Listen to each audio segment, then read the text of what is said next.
परी और जादुई आइसक्रीम। मोहिनी परी अपनी सौतेली माँ के साथ रहती थी। उसकी सौतेली माँ की भी एक बेटी थी, माया, जो कि अपनी माँ की तरह ही बहुत ही घमंडी थी। वे दोनों कभी मोहिनी परी को चैन से जीने नहीं देती और हमेशा परेशान किया करती। पर मोहिनी परी बेचारी कर भी क्या सकती थी। सुन मनहूस, आज से मैंने तेरे लिए एक काम सोचा है। तू आज के बाद आइसक्रीम बेचने के लिए जाया करेगी। पर माँ, फिर मेरी पढ़ाई का क्या होगा? बढ़िया ही पढ़ाई करने वाली, घर में पैसों का पेड़ लगाया जो मैं तेरी पढ़ाई करवाती ही रहूंगी। आज से तेरा काम बस यही है कि तू बाहर जाकर आइसक्रीम बेचेगी और घर के सारे काम करेगी। ठीक है माँ। उस दिन से मोहिनी परी आइसक्रीम बेचने लगती है।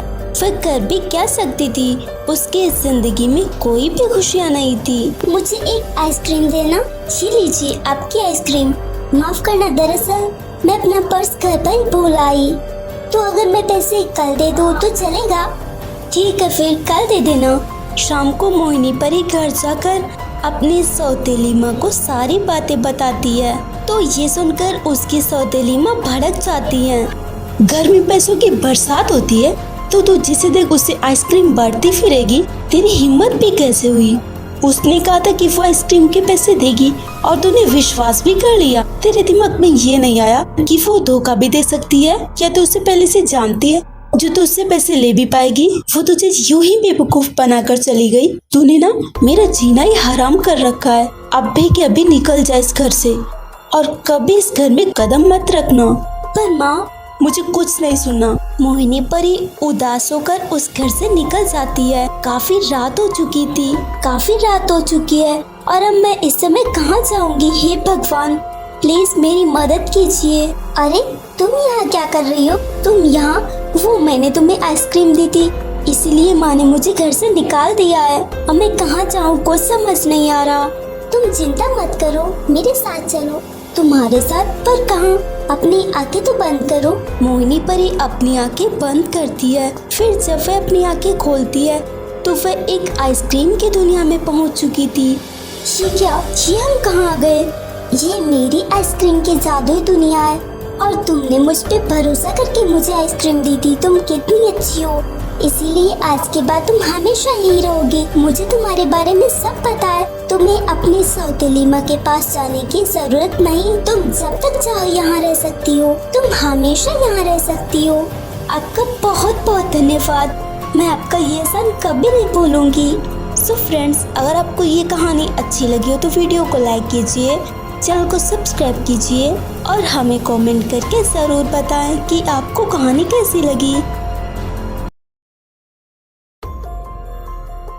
परीलोक में वड़ा पाव का पेड़। माया परी गरीब परिवार से थी और उसकी जिंदगी में कुछ भी अच्छा नहीं चल रहा था। उसके पिताजी मजदूरी किया करते थे और माँ घर संभालती थी। उसके पिताजी के पास इतने पैसे नहीं थे कि माया परी स्कूल जा सके, इसीलिए वह घर पर ही अपनी माँ का हाथ बटाती थी। फिर एक दिन उनके घर के पास में वड़ा पाव बेचने वाला आता है। माँ, मुझे पैसे दीजिए ना, मुझे वड़ा पाव लेना है।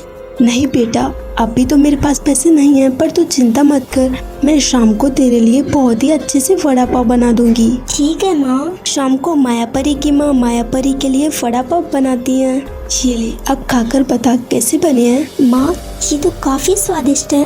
आप तो इतने स्वादिष्ट वड़ा पाव बनाती हैं, इतने अच्छे तो कोई भी नहीं बनाता और ऐसे तो मैंने कहीं भी नहीं खाए। मैंने को सोचा है क्यों ना आप भी वड़ा पाव बेचना शुरू कर दें। आपके वड़ा पाव तो हर कोई खाना चाहेगा क्योंकि ये बहुत ही स्वादिष्ट है। तेरा सुझाव तो अच्छा है, ठीक है, एक बार कोशिश करके देखते हैं। फिर माया परी की माँ वड़ा पाव बनाने लगती है। उसमें माया परी भी उनकी मदद किया करती थी। फिर धीरे धीरे उनके वड़ा पाव बिकने लगते हैं और इसीलिए माया परी के पिताजी भी मजदूरी करना बंद कर देते हैं। वे भी सभी के साथ मिलकर वड़ा पाव बेचा करते थे। उनके वड़ा पाव बेचने के कारण पास में ही एक व्यक्ति वड़ा पाव बेचता था, जिसकी दुकान तो बंद होने को ही आई थी। तुम सब मेरी बात कान खोल कर सुन लो। आज के बाद मैंने तुम्हें यहाँ वड़ा पाव बेचते हुए देखा तो देख लेना, मुझसे बुरा कोई नहीं होगा। तुम लोग यहाँ मेरा काम बंद करवाने के लिए आए हो ना, चुपचाप से निकल लो यहाँ से। दोनों उदास होकर वहाँ से चली जाती हैं। अब हम क्या करेंगे? हमारे साथ ये ऐसा क्यों हो रहा है? अब हम कुछ भी नहीं कर सकते क्योंकि आजकल गरीबों की कोई भी नहीं सुनता है। अभी तुम जाकर सो जाओ, सुबह सोचेंगे कि क्या करना है। माया परी सोने के लिए चली जाती है। सुबह जब वह उठती है तो देखती है कि उसके घर में एक बड़ा पाव का पेड़ लगा हुआ था। माँ जल्दी आइए। क्या हुआ? ये क्या हो रहा है? इतना बड़ा फड़ा पाप का पेड़ हमारे घर में कैसे आया? कहीं मैं कोई सपना तो नहीं देख रही? ये कोई सपना नहीं है बल्कि सच है। मैं यहाँ तुम लोगों की मदद करने के लिए आया हूँ और ये सारे फड़ा पाप जादुई है। जो भी इन्हें खाएगा फिर कभी भी बीमार नहीं पड़ेगा। तुम इन्हें बेचकर ढेर सारे पैसे कमा सकती हो और यहाँ फड़ा पाप कभी भी कम नहीं पड़ेंगे। और तुम उस फड़ा पाप वाले की चिंता मत करो, मैंने उसे सबक सिखा दिया है। अब से वो तुम्हारे रास्ते में नहीं आएगा। आपका बहुत बहुत धन्यवाद, हम आपका ये एहसान कभी भी नहीं भूलेंगे। फिर वह सभी बहुत ही खुश होते हैं। सो फ्रेंड्स, अगर आपको ये कहानी अच्छी लगी हो तो वीडियो को लाइक कीजिए, चैनल को सब्सक्राइब कीजिए और हमें कमेंट करके ज़रूर बताएं कि आपको कहानी कैसी लगी। परीलोक में अंगूर की खेती। परीलोक में त्रिशा परी एक छोटे से गांव में अपनी छोटी बहन माया परी के साथ रहती थी। उनके मम्मी पापा की मौत हो चुकी थी और अब उनके पास खाने तक के पैसे नहीं थे। तो त्रिशा परी रानी परी के महल में काम करने लगती है, जिससे उसे कुछ ज़्यादा पैसे नहीं मिल पाते थे। एक दिन वह पृथ्वीलोक पर रानी परी के बताए हुए किसी काम से गई हुई थी। बहुत भूख लगी है, कुछ खाना पड़ेगा। अभी तो मेरे पास पैसे भी नहीं है और रानी परी का काम भी पूरा करना है, जिसमें अभी काफी वक्त लगने वाला है। अरे बेटा, तुम देख क्या रही हो? तुम्हें अंगूर खाने हैं? तो इनका नाम अंगूर है, पर दादी मेरे पास पैसे नहीं है। कोई बात नहीं बेटा, तुम ऐसे ही खा सकती हो। अगली बार जब आना तब पैसे दे देना। आपका बहुत बहुत धन्यवाद दादी। इसके बाद त्रिशा परी अंगूर खाने लगती है। उसे अंगूर बहुत ही ज्यादा पसंद आते हैं। अगर मैं ये अंगूर परीलोक में बेचूंगी तो मुझे लगता है सबको ये अंगूर बहुत ही ज़्यादा पसंद आएंगे। इसके बाद त्रिशा परी उन दादी से अंगूर के बारे में सारी जानकारी लेने के बाद परीलोक में अंगूर उगाने लगती है। दीदी, अभी तो इनमें अंगूर लगे भी नहीं है। जिस तरह से आपने बताया था कि अंगूर इतने ज़्यादा स्वादिष्ट होते हैं, वो याद करके मैं तो वेट भी नहीं कर पा रही हूँ। मेरा बहुत ही ज़्यादा मन है इन्हें खाने का। फिर कुछ ही दिनों में उन पौधों में अंगूर आ चुके थे। दीदी, ये अंगूर तो कितने स्वादिष्ट हैं, ये तो मैंने पहले कभी भी नहीं खाए। इसके बाद त्रिशा परी उन अंगूरों को बेचना शुरू कर देती है और परीलोक की सभी परियों को भी वह अंगूर बहुत ही ज्यादा पसंद आते हैं।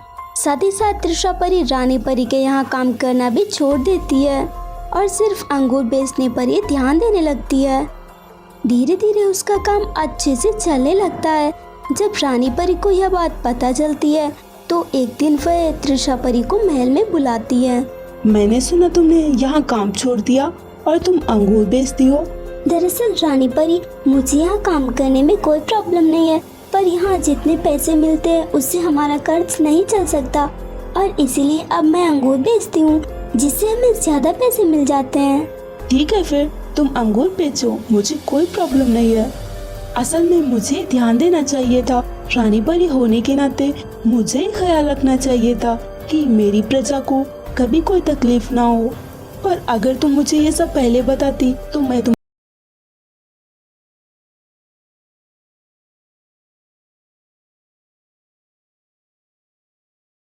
मेरे लिए कभी कभी अंगूर लाओगी ना? जी रानी परी, इसमें भी कोई कहने की बात है। मैं आपके लिए अंगूर जरूर लाया करूंगी। आप तो सच में बहुत अच्छी हैं। इसके बाद त्रिशा परी खुशी से अंगूर बेचने लगती है। सो फ्रेंड्स, अगर